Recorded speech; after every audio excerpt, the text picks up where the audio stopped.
Vamos dar arranque então ao nosso primeiro painel de participações. Começamos pela Guerreira da Paz, é assim conhecida Lima Roberta Bowie, é ativista e Prémio Nobel da Paz.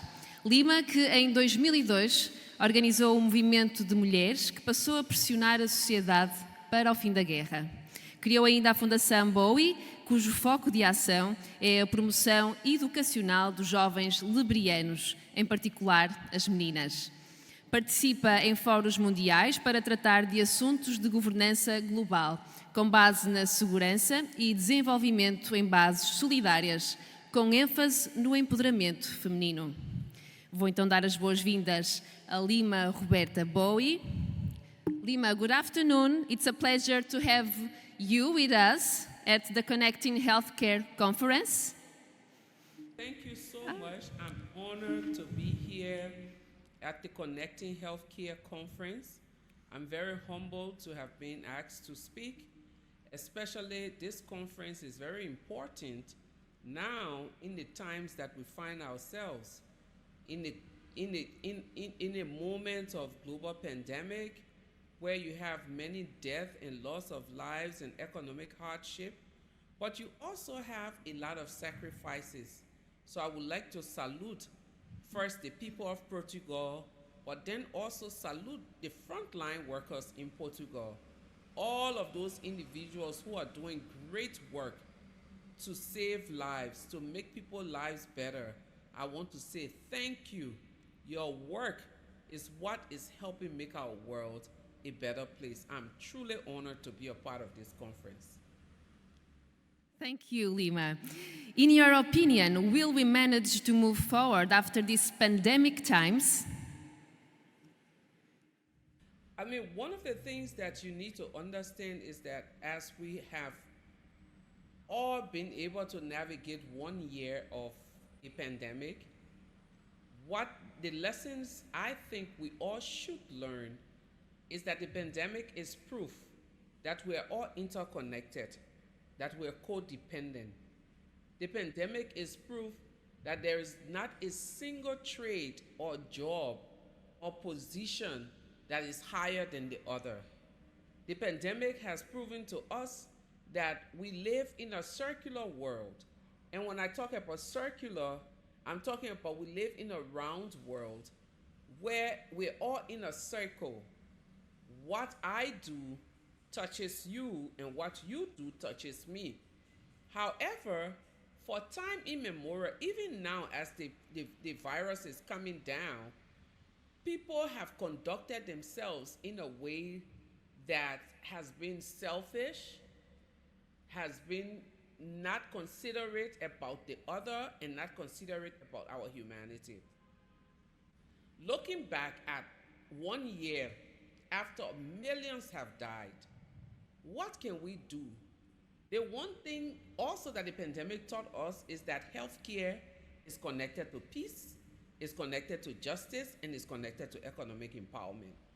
I think the first lesson for changing our world is an understanding that every thematic concern, every area, every issue that we're concerned about are connected, they are linked. So there's no way you can focus or put all of the money on the military and forget about healthcare workers. There is no way that you can put all of the money on the justice structure and forget about the education structure. So that is the first learning that we should all have. And I think if we have that first learning, every other change process that we intend to go through will be better. For example, if we decide that we're going to change the way we teach our children, but we cannot change the way we teach our children without teaching our children that justice is also important. So for me, that's the first thing. The second thing is, for too long in the world that we live, we talk a lot, but we don't take action. The time has come for us to do pragmatic things, move away from theory, and start doing practical things that will make people have hope in humanity again. For example, I think one of the ways, and people say simple things, big things, but it's time for our world to come back to a space where we really and truly push for equality. The equality of human beings, putting an end to all of the racist practice that we see happening in our world. It's time for us to also share compassion, because most times in our world, people give up because they don't think that there's anyone who cares about their situation. It's time for us to promote the rights of people who are minority. So I think if we begin to do all of these little things, we can bring change. In 2003 in Liberia, we had been at war for 14 years. Everyone had tried, the UN had tried, the US government had tried, different groups had tried to bring peace, and we're still at a limbo. Until a group of us women came together and said we were going to try our hands at the peace process. The first thing we did was started that process with an understanding that we're all connected. So Christian, Muslim, doctors, lawyers, teachers, all of us women came together to say, this is the only way, by our collected and concerted effort, this is the only way. The second thing we recognized was that there was no way we could build peace without having compassion and empathy for the plight of others. And so there were many other things that we did, but those two really stood out. And it gave people faith, not just in the process of building peace, but it gave them faith in the process of peace, justice, and our collective humanity. Wow, your words are full of power. Lima, do you think people will learn from this experience we are living right now? No, I think that what I saw personally from my own community during the pandemic was a mobilization of people, a mobilization of resources to help those who were in a very difficult situation. People were buying food and taking it to communities where people didn't have. People were buying masks and giving it to people who couldn't afford masks. People are doing all of these things to give people hope that all is not lost. I think what we need to do is to continue to push, is to continue to reinforce and re-emphasize that in the midst of a pandemic, communities were able to survive because of the compassion, empathy that people showed. I think the more we highlight these things, the greater our chances of bringing our world closer. What we see today in our world is most time we spend a lot of time and energy talking about our differences rather than talking about the things that pull us together and the good things that keep us together. Wow, we have so much to learn with you, Lima. Thank you. What is your vision of sympathy in the world we live in? I don't think I would do the work that I do if I had a pessimistic mindset about our world. I'm optimistic that things will get better. I'm optimistic that our world is a good place. I'm optimistic that good can overcome evil. So I'm an internal optimist. One of the things that I'm happy to see, which was not forthcoming at the beginning of the pandemic, a few of us came together, led by Mohammed Yunus, the other Nobel laureate, to say, let's do a long letter to all of the global leaders asking them to make vaccines available and affordable to poor countries. And over time, that kind of activism and advocacy has really taken roots to the point that we're hearing big nations saying, oh, we'll send vaccine. In my own country, Liberia, we got a tiny quantity of vaccine, 198,000 vaccines to vaccinate a few people. And hopefully, in a few months, we'll get some more. Other countries like Ghana, Cote d'Ivoire. On a normal day, we would have waited 2 years. But today, because of the advocacy and the activism of a lot of people, we don't have to wait that long. My point to you is that change, transformation does not come in a vacuum. It comes when a group of people are committed to the causes that are close to their hearts. When a group of people are committed to seeing a better humanity. When a group of people are committed to human rights and justice. When a group of people are committed to peace and the provisions of the basic human security concerns. And these group of people who are committed are not individuals who are Spider-Man or Superman. It's just a group of people who want to see good happen in our world. And so today, as I address this conference, I know there are a lot of people in that audience in Portugal who are doing a lot of good things. Don't give up. I have never given up on my quest for peace and justice, on my quest for a better world. And I don't think any of us should give up, because I feel there are more good people in our world than there are bad people. The problem our world is faced with today is that a lot of the good people will not stand up, because they think if they stand up, it won't count. But I can tell you, distinguished ladies and gentlemen, that as a good person, if you stand out, it counts. So if you're even able to throw one tiny pebble, just close your eyes and imagine the ripple that will happen in your community. But by sitting down and saying it's not going to change, it's going to keep it that way. Standing up. And so when I tell you I'm an internal optimist, I believe in the greater good of our world. So, and now about us, women. What kind of role could women have to make this a better world? You see, most times I tell people that the greatest gift the world has is the gift of the women's involvement in peace building. Because most times when women are involved in peace processes, beyond peace processes, when women are involved in transformative processes, processes to change from bad to good, from evil to good, these women are doing it not because they want accolades, not because they want a political position, not because they want wealth. They are doing it because they are custodians of society, and they want to see society sitting at a very good place. And I think from time immemorial, it's not a question about where do you see women. The question should be, how do we amplify what women are already doing? If you go to a tiny village in Portugal today, it is the women who are keeping everything together. If you come out and say, let's count the number of women who are activists and advocating for change in our society, most of the women you see out there are not doing it because they want something. Most of them are doing it because they want to see a future for their children, a future for their nation that is better than theirs.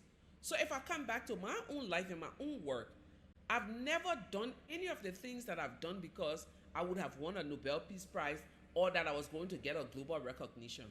It was always about, how can it be better?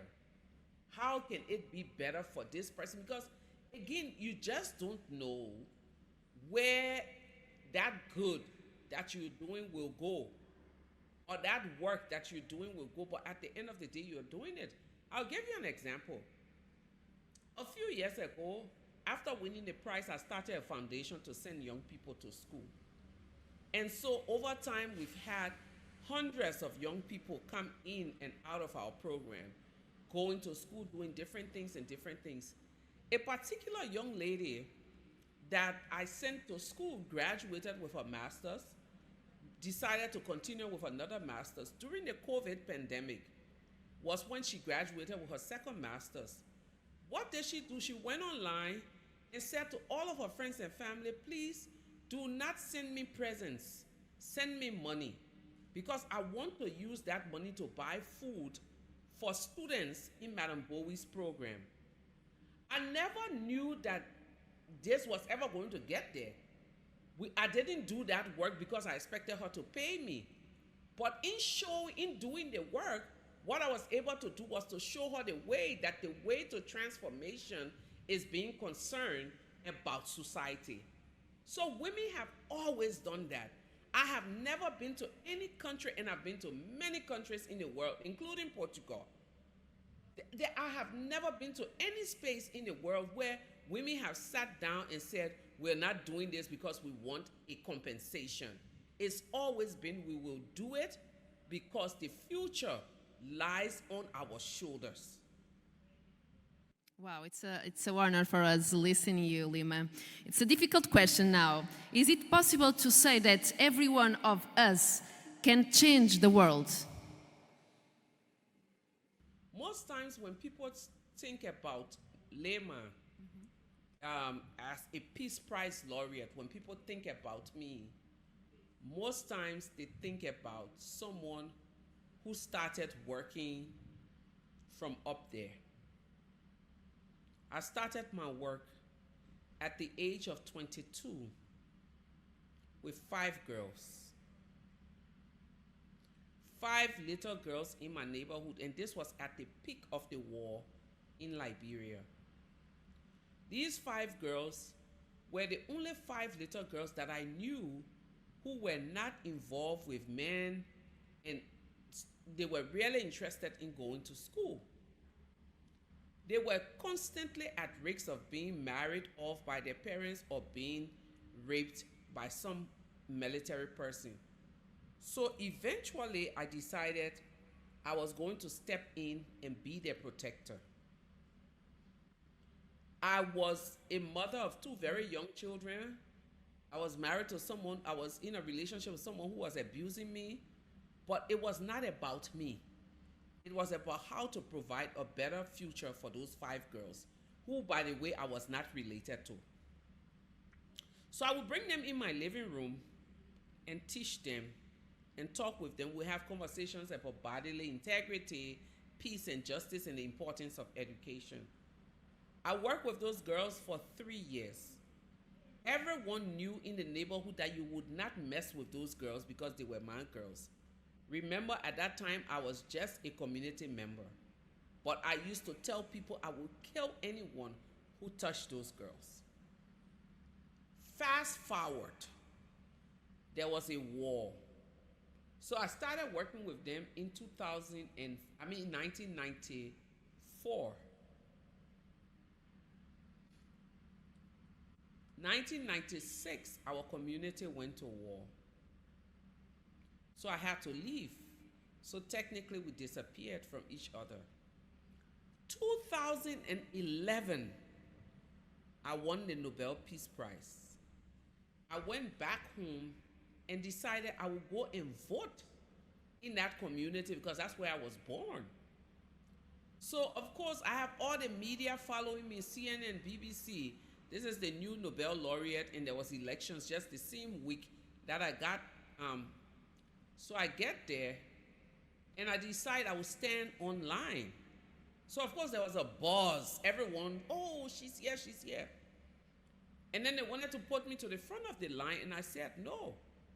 I didn't feel like it was justified for me to come late to vote and be ushered to the front of the line.